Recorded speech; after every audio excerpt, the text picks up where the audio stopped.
Okay, so welcome to my tutorial. In this topic, I'll be tackling about the rotational motion. So in the next few slides, I will show three problems and I will try to solve them one by one. Now, without further ado, let us move on. Let us answer the first problem. Let us read this first part. What angle in radians is obtained by an arc 1.5 meters long on the circumference of a circle of radius 2.5 meters? Now, if you want to answer it by yourself, feel free to pause the video. So, as you can see, the figure would look something like this. The radius is 2.5 meters, arc length is 1.5 meters. You're asked to find the theta. Given in the solution, as you can see, our equation is given by theta equals the arc length over the radius. Now, plotting in the values, we get 0.6 radians. But what we need is it should be in degrees. So we need to convert radians to degrees, and that will give us 34.4 degrees. Now, moving on to the next objective of the problem. Now, an arc. Never mind. Let me continue.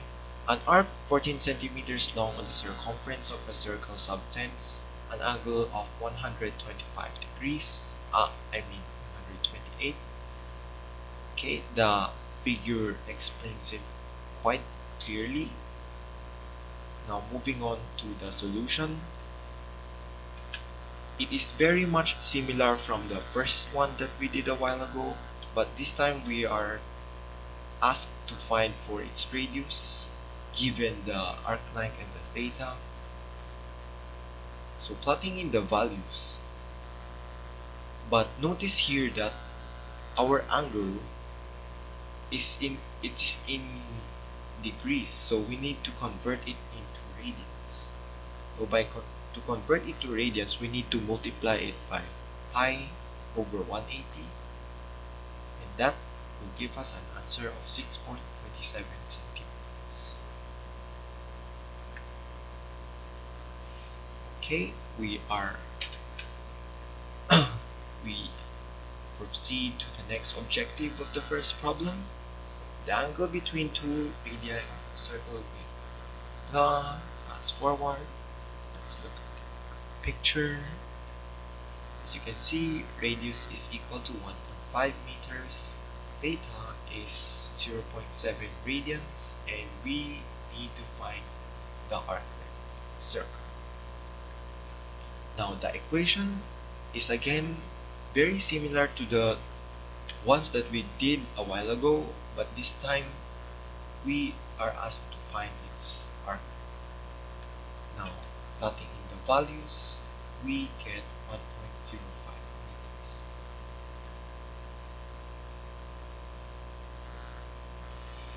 Okay, so for the next problem, an airplane propeller is rotating at 1900 rpm, or it is denoted as revolutions over minute.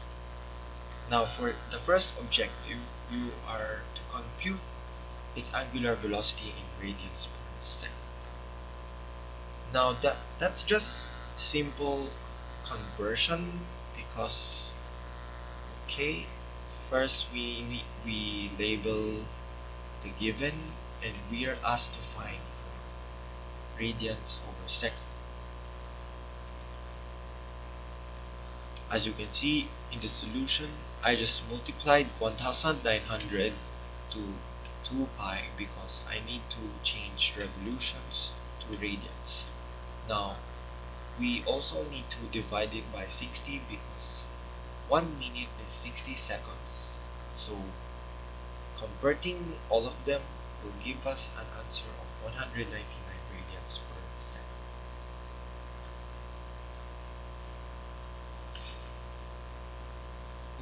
For letter B, how many seconds does it take for the propeller to turn through for 35 degrees? Now we label the given theta is 35 degrees. We are asked to find the time, and our angular velocity is the one that we solved a while ago, which is 199, right? Now, but first, we need to convert 35 degrees to radians. So, in order to convert it, we need to multiply it by pi over 180. So, that will give us an answer of 0.611 radians. So, with this value, we can now solve for the time, because this will be the angular. Okay, this will be theta. That was what I was saying. Okay, so given by this equation, time is equal to the change in theta over angular velocity. So what seems familiar here is that this resembles like the one from the kinematics equation, which is time is equal to distance over velocity. Distance equals velocity times time.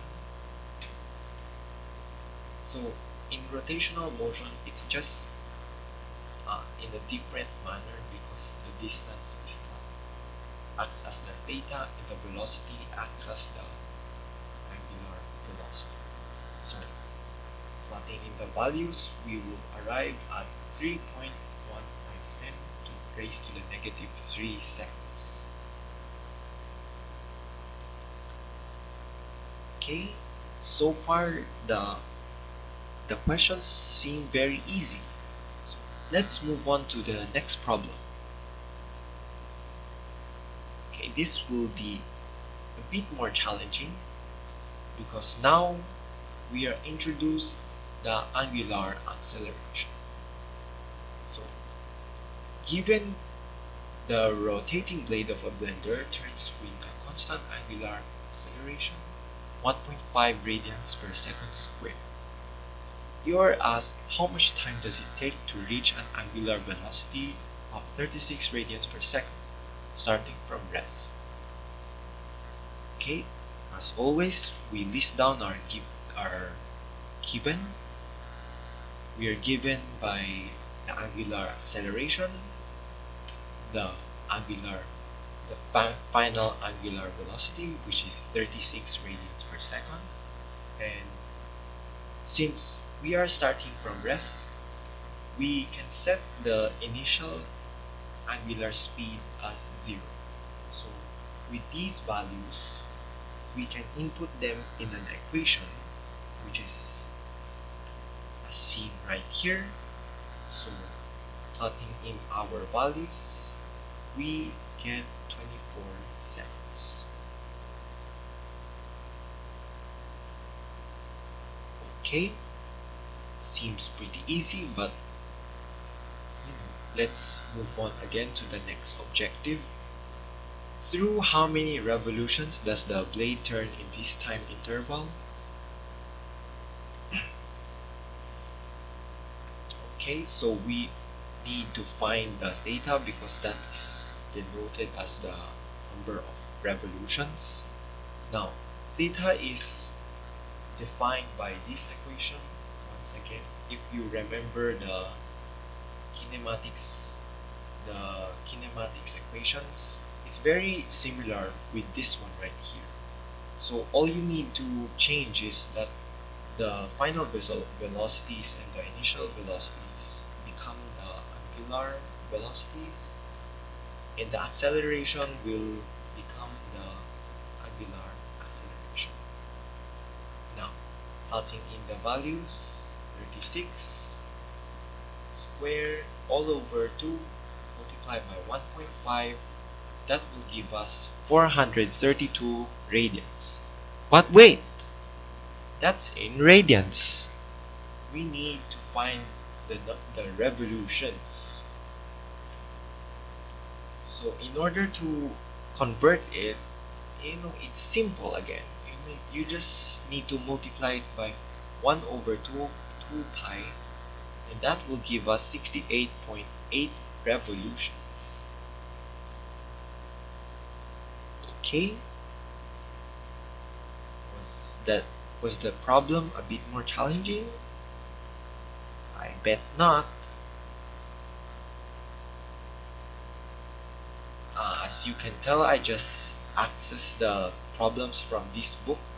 It's from the University Physics 13th edition by Young and Fried.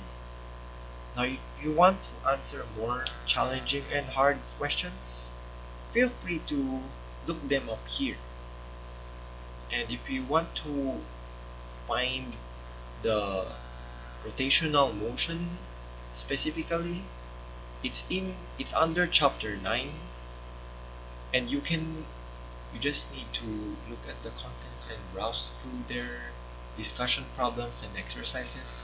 You can find a lot there, and you can practice by yourself. Now, as always, thanks for watching this video. I know it's just for dummies, but I hope it helps even for normal people out there, even smart. Thank you for watching. As always, stay cool. Goodbye.